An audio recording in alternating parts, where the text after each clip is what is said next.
Kitchen મેજિકમાં આજે paneer chilli બન્યા હતા.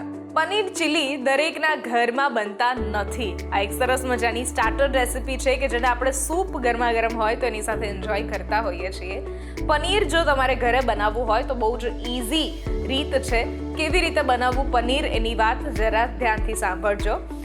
પનીર બનાવવા માટે દૂધ સૌથી પહેલાં ઉકાળી લેવાનું રહેશે. ઉકળેલા દૂધમાં લીંબુ એક આખું, જેમ કે 1 લીટર દૂધ છે તો 1 લીટર દૂધમાં 1 આખું લીંબુ તમારે એડ કરવાનું રહેશે. ધીરે ધીરે લીંબુનો રસ એડ કરતું જવાનું ગરમ દૂધમાં અને ધીરે ધીરે જે છે એ સ્પેચ્યુલાથી અથવા તો ચમચાથી એને ચલાવતા રહેવાનું અને ગેસની ફ્લેમ એકદમ ધીમી હોવી જોઈએ.